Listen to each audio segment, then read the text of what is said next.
Hello, welcome back to the Watford Way, and the season has finally arrived. This weekend, Watford faced Millwall at the Den in the opening game of the Championship season, and you can watch it here live along with us on the Watford Way at 12:30 as we do the live match watch long. But that's this weekend. Right now, we're talking about the season preview, and today we'll discuss everything from our pre-season fixtures, our preferred lineup we'd like to see against Millwall with the current players at the club, plus much more that has happened in the off-season as well. So make sure to hit the subscribe button down below, leave a like on the video, and let me know where you think Watford will finish in the comment section down below. But let's start with Watford's pre-season results.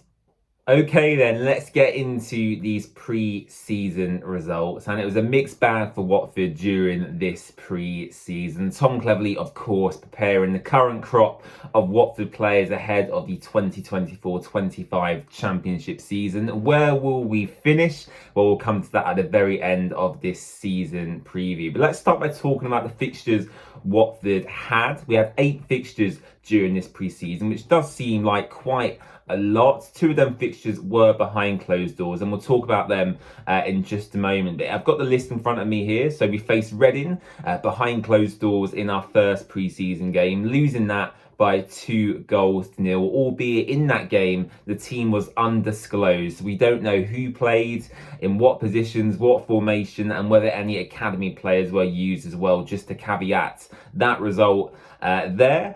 We then beat Boreham Wood in a game available to the general public. I believe this was actually during England's Euro run as well. So straight after this game, I believe England faced off in the quarterfinals of Euro 2024. So beating Boreham Wood by 1-0 was something you would expect, with Boreham Wood being much lower down, in the National League ultimately. We then drew 2-2 away at Stevenage in what was an interesting game. Imran Louza made his return in that game to the Watford starting lineup as well, and I believe he scored a penalty as well to mark his return to Watford, of course, after coming back on loan from France last season. One of the more disappointing results in pre-season was a 2-0 loss away at Gillingham. Not a lot of positives to take from that, but again, you could argue minutes in the legs for these Watford players.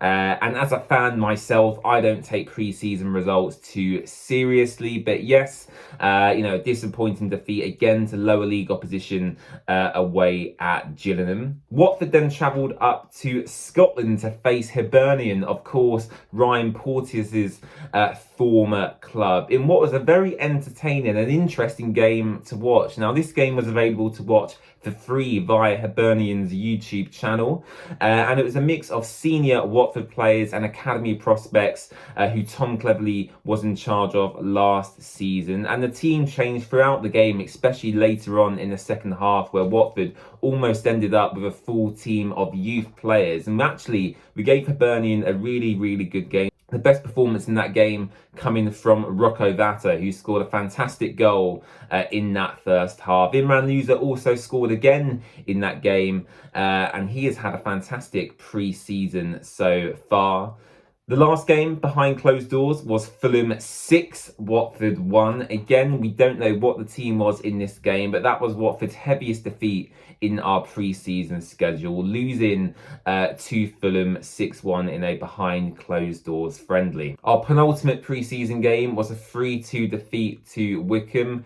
Positives to take once again, but it's not a good look losing against lower league opposition, especially in your penultimate pre-season game. And then ultimately, our final game was a 1-1 draw at Vicarage Road to Premier League Brentford, which I felt was our best overall performance of pre-season so far. In the second half, we did let go of possession a little bit too much for my liking, and Brentford did get in behind a few times during the game as well, which is something Watford will have to work on.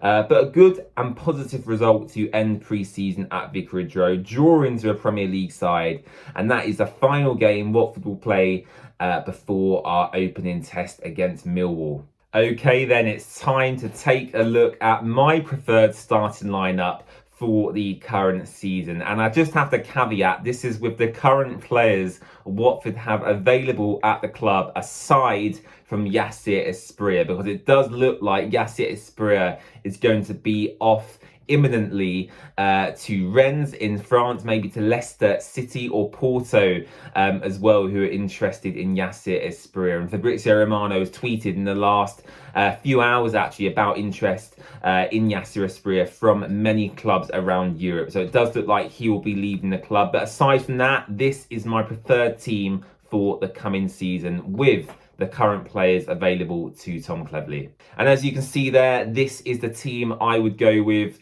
Not on the opening day against Millwall, of course, because Wesley Hu is injured. But aside from that, I think this is a pretty solid team to go with. So we've got Daniel Batman in goal, of course, who is going to be the #1 goalkeeper this season. Tom Cleverley has made that very, very clear. There was rumours at the start of the transfer window that potentially we may get someone in to challenge Dan Batman and take his place, but Tom Cleverley has been adamant that he's his #1 and Batman will be in that spot for the coming season. So Batman is in goal for me for this opening game. Matty Pollock is on the right-hand side. I think he had an excellent end to the 2023-24 season, showing some really good form towards the end there, when there really wasn't much to play for in the last few games. But Matty Pollock is a player who I really like, and I hope he does get a chance to prove himself further this season.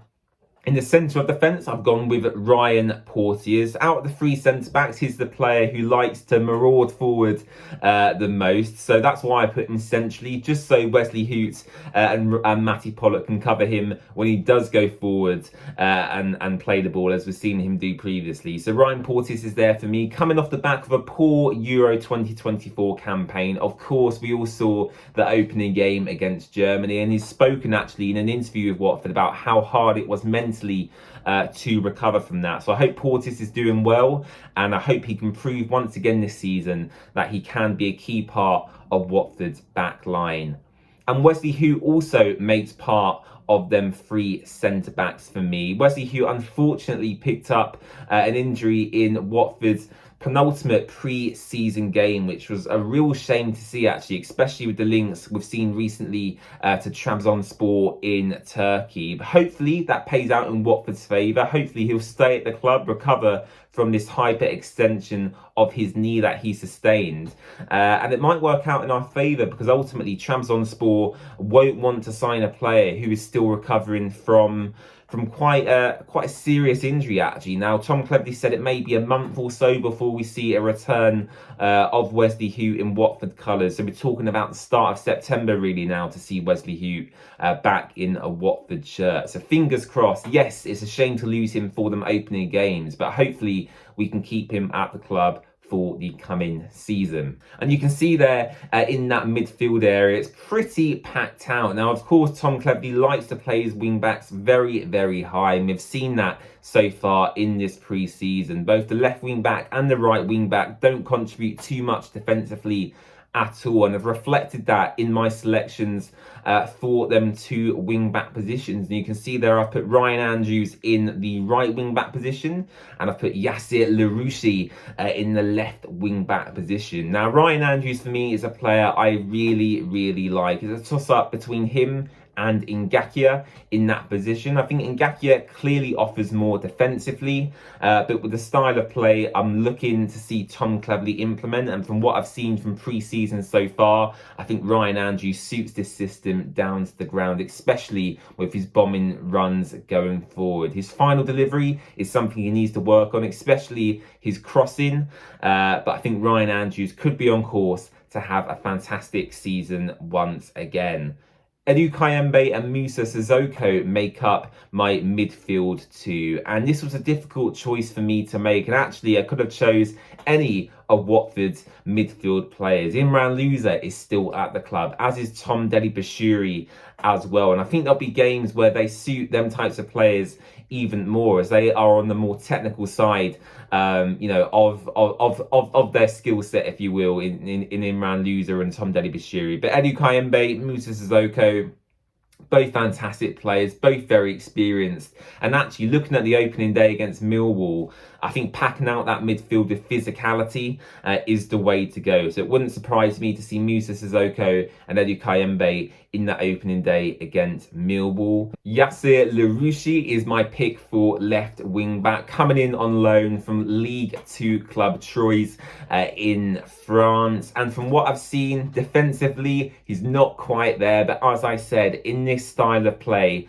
I think this will suit someone like him down to the ground. As with Ryan Andrews, their best attributes are going forward.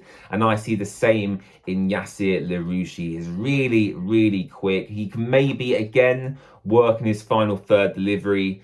But hopefully, you know, this system will be really, really fun to watch, especially with that pace down both of them wing-back positions. So Yassir Larouchi is my pick for left wing-back.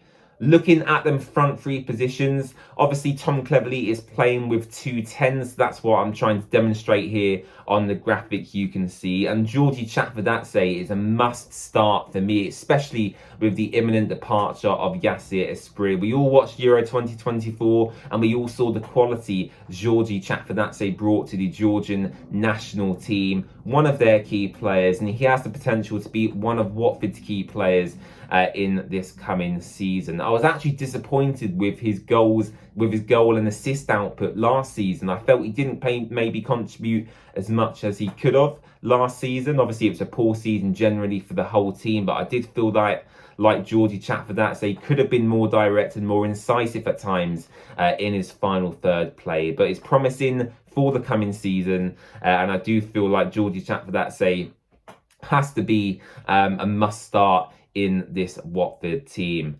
Looking at that central striker position, the number 9, of course, we may bring someone else in before the end of the current transfer window, albeit there are no rumours around that at the moment. So I've got to pick between 3 players at Watford, really, in Mileta Rajovic, Vacuum Bio, and Kwadwo Bar. And for me, the player who fits this system best is Kwadwo Bar. Mileta Rajovic is too static. He has his use cases, of course, maybe later on in games. But I think Kwadwo Bar is a player whose movement I like the look of. His driving runs forward, his strength, his physicality, his ability to hold up the ball is something I really have enjoyed watching in this pre-season as well. He's received a lot of minutes from Tom Cleverley, which I think shows the trust and faith Tom is going to put in him for this season. And yeah, Kwadwo Bar is a player who I'm really excited to see contribute to this Watford team. So he starts up front for me.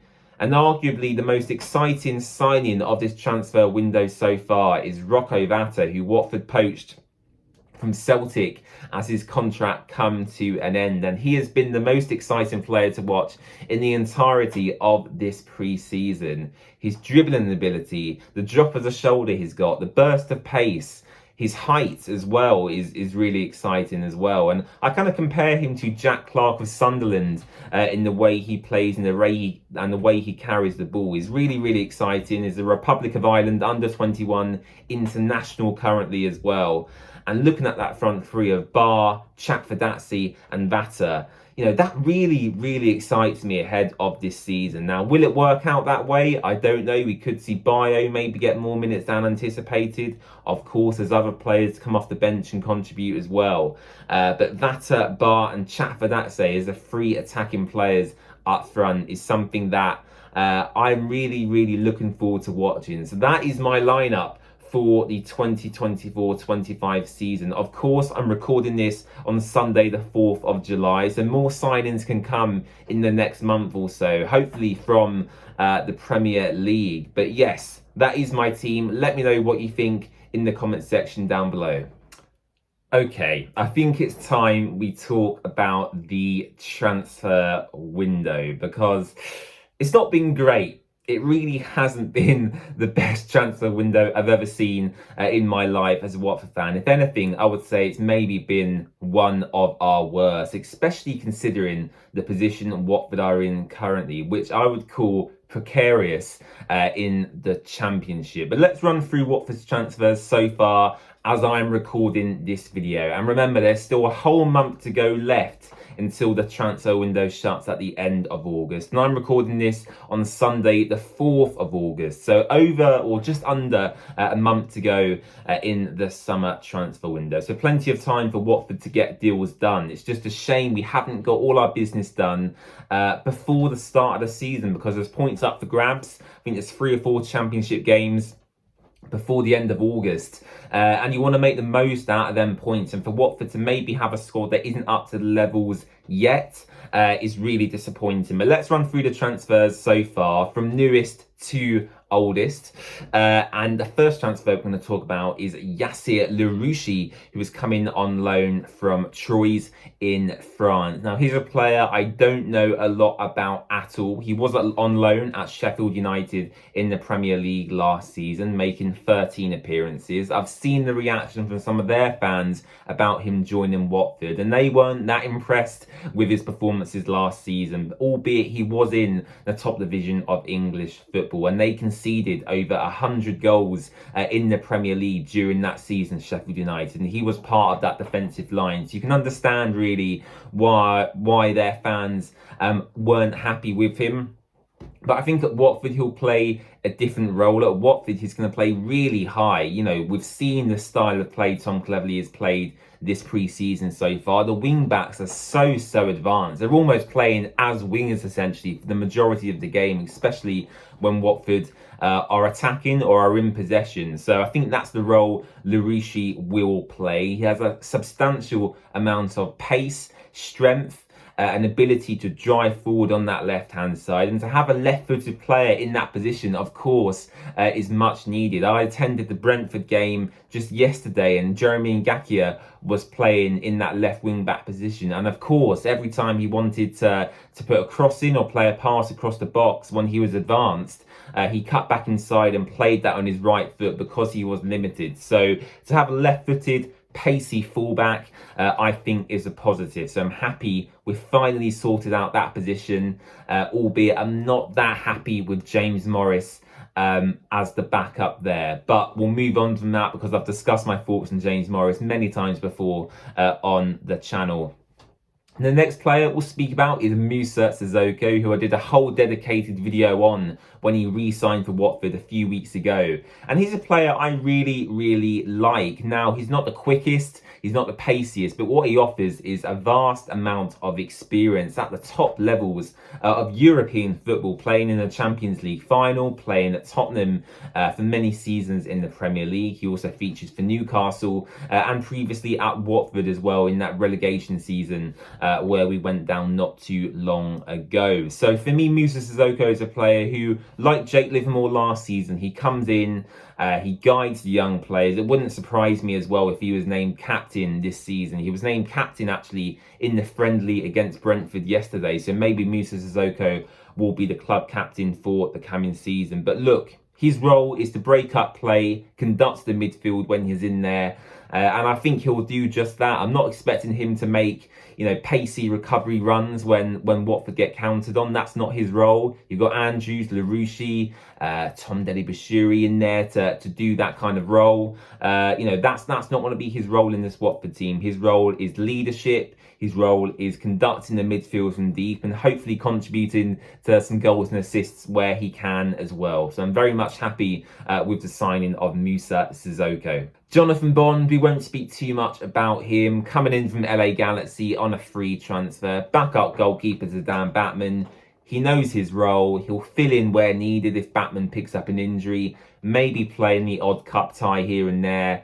Jonathan Bond is not a sexy signing. I'm not very excited about it. He's coming towards the end of his career. Easy payday for him coming back to the club where he broke through years and years ago. I'm sure he's happy. I'm sure his family are happy. I'm not too overjoyed, but we'll leave the Jonathan Bond signing right there. Antonio Tikvic has come in from Udinese, the classic Udinese signing that we seem to make every single summer. It's a loan signing, and it's not a player I'm particularly thrilled and excited about. I've got to be honest. Of course, I'll give him a chance when he plays in the Championship. But from what I've seen so far in pre-season, he seems very, very lackadaisical on the ball. He doesn't even seem to concentrate really a lot of the time I've watched him so far. He gives the ball away far too easily. He's physically not quite built for the Championship, in my opinion. I look at the likes of Matty Pollock, Sierralta, Wesley Hoot. These are big players. And Tikvich looks very, very slight in his build. Good recovery pace on him. He's made a good few recovery runs in pre-season from what I've seen. But, you know, as a starting centre-back option, he's not quite there for me so far. But as I said, I've not seen him play in the Championship yet. And of course, I will give him a chance. And the last player to speak about is Rocco Vata, who has arguably been the best player in pre-season so far. He looks like he's got the world at his feet, similar to when Richarlison, Joao Pedro, Yasser Asprilla, when they arrived at Watford. Young, talented, attacking players. It's what you love to see as a football fan. And Rocco Vata is just that. I really hope he sees significant minutes this season in that front line. You saw my preferred lineup earlier in this video, and I had Rocco Vata in there alongside Quadawo Bar and Geordie Chatford-Datsey, who I think would be a really, really exciting front three to watch. So yeah, thrilled with the signing, delighted to have poached him from Celtic, who were really trying to retain him, and actually had interest from many other Championship clubs as well. So really surprised Watford managed to get that one over the line, and hopefully he starts his season very, very well, but he certainly looks like a promising player. And that brings us to the end of this season preview. But we have one more thing to discuss, and that is where I think Watford FC will finish in the Sky Bet Championship this season. And I have to say, and as you can probably tell by my reactions throughout this video, I'm not too confident. Now, in terms of the whole Watford fan base, I would certainly put myself towards the more positive end of Watford fans in terms of my overall support for the club at the moment. Now, don't get me wrong, I'm fully against the ownership currently. I do not like the way they are operating. So I totally agree with you guys on that, and I'm fully aligned with you. And actually, I'm going to reflect that in my season preview prediction as well on where Watford will finish, because I really don't think we're going to have a fantastic season. We could maybe save it slightly by some late signings in August, but I think that shows panic and bad planning, really, from a Watford recruitment perspective. So I don't see Watford finishing any higher than 15th position. So 15th or below is where I think Watford will finish, which reflects what we saw last season as well, really. And I think actually we could quite comfortably also get dragged into a relegation battle. I really think that won't happen, especially when I look at that lineup graphic I showed you earlier. I think there's talented players in there.